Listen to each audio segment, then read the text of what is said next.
허락하신 하나님의 말씀은 에베소서 5장 1절로 14절까지 말씀입니다. 그러므로 사랑을 받는 자녀 같은 너희는 하나님을 본받는 자가 되고 그리스도께서 너희를 사랑하신 것 같이 너희도 사랑 가운데서 행하라. 그는 우리를 위하여 자신을 버리사 향기로운 제물과 희생 제물로 하나님께 드리셨느니라. 음행과 온갖 더러운 것과 탐욕은 너희 중에서 그 이름조차도 부르지 말라. 이는 성도에게 마땅한 바니라. 누추함과 어리석은 말이나 희롱의 말이 마땅치 아니하니 오히려 감사하는 말을 하라. 너희도 정녕 이것을 알거니와 음행하는 자나 더러운 자나 탐하는 자 곧 우상 숭배자는 다 그리스도와 하나님의 나라에서 기업을 얻지 못하리니 누구든지 헛된 말로 너희를 속이지 못하게 하라. 이로 말미암아 하나님의 진노가 불순종의 아들들에게 임하나니 그러므로 그들과 함께하는 자가 되지 말라. 너희가 전에는 어둠이더니 이제 주 안에서 빛이라. 빛의 자녀들처럼 행하라. 빛의 열매는 모든 착함과 의로움과 진실함에 있느니라. 주를 기쁘시게 할 것이 무엇인가 시험하여 보라. 너희는 열매 없는 어둠의 일에 참여하지 말고 도리어 책망하라. 그들이 은밀히 행하는 것들은 말하기도 부끄러운 것들이라. 그러나 책망을 받는 모든 것은 빛으로 말미암아 드러나나니 드러나는 것마다 빛이니라. 그러므로 이르시기를 잠자는 자여 깨어서 죽은 자들 가운데서 일어나라. 그리스도께서 너에게 비추이시리라 하셨느니라. 에베소서의 중심에는 교회가 있습니다. 여기서 말하는 교회는 예배당을 뜻하는 건물의 교회가 아니라 유대인과 이방인이 그리스도 안에서 한 공동체가 되는 교회를 의미합니다. 1장에서 3장은 믿음의 내용으로 그리스도 안에서 한 공동체가 된 그리스도인은 어떤 존재인지 어떤 특권을 누리고 있는지에 대해 증거하고 4장에서 6장은 믿음의 실천으로 그리스도인이 어떤 삶을 살아야 하는지에 대해서 말씀해주고 있습니다. 특별히 4장 17절부터 6장 20절까지의 말씀이 더욱 그러합니다. 특히 직전의 본문인 4장 25절로 32절 말씀에서 하나님을 본받는 사람은 어떠해야 하는가를 살폈는데 이웃에게 참된 것을 말하고 사랑하고 용서하는 일에 대해서 나누었습니다. 즉 하나님을 사랑하는 것이 사람을 사랑하는 것에까지 이어지지 않는다면 하나님을 사랑하는 것이 아닐 수 있다는 것입니다. 오늘 본문은 하나님을 본받는 사람의 삶이 어떠해야 하는지 조금 더 구체적으로 증거합니다. 오늘 읽은 본문에서 바울 사도는 여러분은 사랑을 받는 자녀답게 하나님을 본받는 사람이 되십시오 라고 권면으로 시작합니다. 나를 가장 가치 있게 만드는 것은 사랑입니다. 사랑받는 만큼 우리는 존귀해질 수 있습니다. 하나님은 당신께서 우리를 있는 그대로 받아들이시고 사랑하신 것처럼 우리 자신에 대해 그렇게 하기를 원하십니다. 그렇게 나 자신을 먼저 보듬어 안고 사랑할 때 우리 속사람은 무럭무럭 자라날 수 있기 때문입니다. 그러기에 가장 먼저 본받아야 할 것은 그분의 사랑입니다.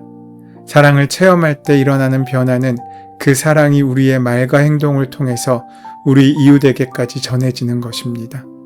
그래서 본문 2절에서 바울 사도는 이렇게 말씀합니다. 여러분을 사랑하셔서 우리를 위하여 하나님 앞에 향기로운 예물과 제물로 자기 몸을 내어주신 것 같이 여러분도 사랑으로 살아가십시오. 내리사랑이라는 말이 있습니다. 사랑은 위에서 아래로 흐르게 되어 있다는 것입니다. 먼저 사랑을 받아야만 다른 사람에게 사랑을 줄 수 있다는 뜻입니다. 가장 높으신 하나님께서 우리를 사랑하셨으니 그 사랑이 이제 우리를 통해 우리의 이웃에게 흘러가게 되어 있습니다. 우리가 사랑받을 만하지 않음에도 불구하고 하나님은 우리를 사랑하셨다는 사실을 기억하면서 우리도 우리의 이웃을 사랑할 만한 이유를 발견하지 못한다고 할지라도 사랑하는 데까지 잘할 수 있어야 한다는 것입니다. 예수님께서는 그래서 산상수훈에서 우리에게 이렇게 가르치셨습니다. 너희를 사랑하는 사람만 사랑하면 무슨 상을 받겠느냐? 세리도 그만큼은 하지 않겠느냐? 그래서 예수님은 원수까지도 사랑하라고 말씀하신 것입니다. 나에겐 원수가 없다고 여기는 사람이 있을 수도 있습니다. 하지만 원수라는 말을 사랑할 만한 이유가 보이지 않는 사람이라고 바꾸어 생각한다면 예수님의 말씀의 무게가 우리에게 느껴질 것입니다. 하나님께서 당신을 거역하고 외면하고 반항할 때조차 나를 사랑하신 것처럼 나도 내 자식을 그렇게 사랑할 수 있도록 기도해야 됩니다. 거기서 멈추지 않고 그 사랑으로 내가 미워하는 그 사람에게까지 그 사랑의 귀한 은혜와 능력과 지경이 채워지고 넓어져야 한다는 것입니다. 그래서 할 수 있는 한 그 사랑을 마음의 말로 행동으로 전달해 주어야 합니다. 바로 그때 그 말 한마디가 그에게는 생명줄이 되어줄 수 있는 것입니다. 가족뿐만 아니라 우리의 이웃을 대할 때 바로 그러한 사랑이 필요합니다. 사랑받을 만한 조건을 따지는 버릇을 우리는 버려야 합니다. 하나님의 사랑을 받은 자답게 사랑할 수 있도록 힘써야 할 것입니다. 만나기에 거북한 사람, 하나님을 등지고 악하게 살아가는 사람, 뼛속까지 세속적이어서 상대하고 싶지 않은 사람, 그 말과 행동에서 풍겨나는 천박함 때문에 역겨움을 주는 사람, 그런 사람들을 대면하고 받아주고 품어줄 수 있기까지 우리는 성장해야 합니다. 그래야만 우리가 경험한 하나님의 사랑이 진짜라고 우리는 자신 있게 말할 수 있습니다. 오늘 본문의 말씀은 성도의 마땅한 변화를 함축적으로 표현하고 있습니다. 8절에 너희가 전에는 어두움이더니 이제는 주 안에서 빛이라. 우리는 이제 빛이 된 존재입니다. 빛의 자녀답게 산다는 것입니다. 그렇다면 빛의 자녀된 삶이 어떤 삶입니까? 그것은 세상의 허망한 일에 미혹되지 않는다는 뜻일 것입니다. 빛의 자녀들은 음행이나 더러운 행실, 탐욕과 결별해야 합니다. 바로 그것이 어둠의 일입니다. 바울은 그런 것을 추구하는 이들을 가르쳐 우상 숭배자라고 말합니다. 하지만 빛의 자녀라고 한다면 세상의 자녀와 무언가 달라도 달라야 하는데 초대교회에서도 세상과 다를 바 없는 부도덕한 일들이 여전히 남아 있었습니다. 빛의 자녀들이 모인 교회에 여전히 부도덕한 일이 벌어지는 이유가 무엇이겠습니까? 그것은 아직 우리가 거룩에 이루지 못하고 거룩을 향해 나아가는 과정 가운데 있기 때문입니다. 에베소 기자가 말하는 빛의 열매에서 방점은 빛에 있습니다. 열매는 그 빛의 결과로 따라오는 것입니다. 빛을 만나지 못하는 식물은 시름시름 말라 죽을 수밖에 없습니다. 그러기에 빛 안에는 생명이 담겨 있습니다. 또 다른 빛의 역할은 보게 하는 것입니다. 빛은 보는 것을 가능하게 하는 능력입니다. 그리스도가 빛이라는 말은 그리스도께서 우리의 인식의 근거라는 말씀입니다. 우리가 빛의 자녀라는 말은 그리스도를 통해서 무엇이 빛의 열매인지를 보게 되었다는, 즉 알게 되었다는 말입니다. 어둠의 일들은 어둠 속에 있는 한 드러나지 않습니다. 알지 못한다면 우리는 그것이 선인지 악인지 분간할 수 없습니다. 어둠에 빛이 비춰져야만 어둠의 일들이 드러나듯이 빛이신 예수 그리스도를 통해서만 열매와 열매 아닌 것을 인식할 수 있습니다. 그걸 인식하면 우리는 귀한 열매를 맺게 됩니다. 에베소서의 기자는 아직 빛이 비추어지지 않은 이들을 가르쳐 잠자는 자, 죽은 자라고 표현합니다. 그렇다면 우리에게도 이러한 질문이 필요하지 않겠습니까? 사랑하는 여러분, 여러분의 영혼에 예수 그리스도의 빛이 비추어져 있습니까? 그를 통해서 생명의 세계가 더 밝아졌습니까? 빛의 열매와 어둠의 일이 분간되어 가고 있습니까? 사랑하는 여러분, 예수 그리스도 안에서 우리가 빛이라는 사실을 잊지 마십시오. 우리는 이미 예수 그리스도를 통해서 생명을 얻은 사람들입니다. 그러기에 생명의 빛으로 더 깊이 들어가야 합니다. 그럴 때 빛의 열매를 얻게 될 것입니다. 그렇다면 빛의 자녀들이 얻게 될 빛의 열매는 무엇이겠습니까? 먼저 착함입니다. 하나님의 신령한 빛이 우리 마음에 비추이면 음습한 우리의 욕망은 힘을 잃게 되고 우리 속에 있던 가시는 쓰러지게 됩니다. 하나님을 믿는 사람들은 다른 사람들의 기쁨을 함께 기뻐하고 그들의 아픔을 함께 아파합니다. 모름지기 하나님의 사람들은 착한 사람이 되어야 합니다. 두 번째로 의로움입니다. 의란 무엇입니까? 그것은 하나님 앞에서 살아가는 것입니다. 하나님을 깊이 사랑하고 존중하며 사는 것입니다. 하늘의 빛을 받아 살아가는 사람의 우선적인 관심은 자신의 이익이 아니라 하나님의 뜻입니다. 하나님의 뜻을 구하며 사는 삶이 그를 불편하게 하거나 손아보게 하거나 위험에 빠뜨릴 수도 있습니다. 그럼에도 불구하고 그는 시류에 영합하지 않습니다. 오직 하나님께서 인도하시는 바른 길을 걷습니다. 세 번째로 진실함입니다. 그것은 하나님의 뜻을 따라 성실한 순종하며 사는 삶을 이야기합니다. 예수님의 삶은 하나님의 뜻에 대한 아멘이었습니다. 그것이 고난이라고 해도 주님께서는 신실하게 그 뜻을 받으셨습니다. 이사야서에서 주님은 나의 생각은 너희의 생각과 다르며 너희의 길은 나의 길과 다르다고 말씀하셨습니다. 그 다름을 인정하기가 쉽지 않습니다. 더 어려운 것은 내 뜻을 내려놓고 하나님의 뜻을 따르는 것입니다. 하지만 하나님의 뜻을 따르는 것이 진실입니다. 하나님의 자녀들은 그 뜻을 따릅니다. 어떻게 하면 이런 빛의 열매를 맺을 수 있겠습니까?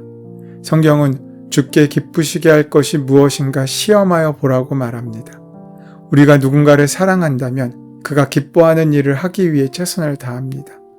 우리가 정말로 하나님을 사랑한다면 하나님이 기뻐하실 일을 하지 않을 수 있겠습니까?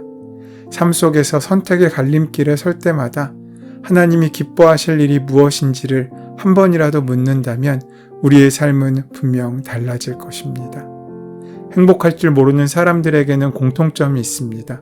그것은 행복할 줄 모르는 사람은 자기만 아는 사람이라는 것입니다. 다른 사람들은 안중에도 없고 남을 배려할 줄도 모릅니다. 남의 행복에 관심도 없습니다. 관심이 없는 것이 아니라 남이 행복하면 오히려 비교를 통해 불행을 느낍니다. 다른 사람을 행복하게 해줘야 나도 행복하다는 사실을 모르고 다른 이의 행복을 빼앗고 가로막아야 자신의 행복의 기회가 높아진 줄로 확신합니다.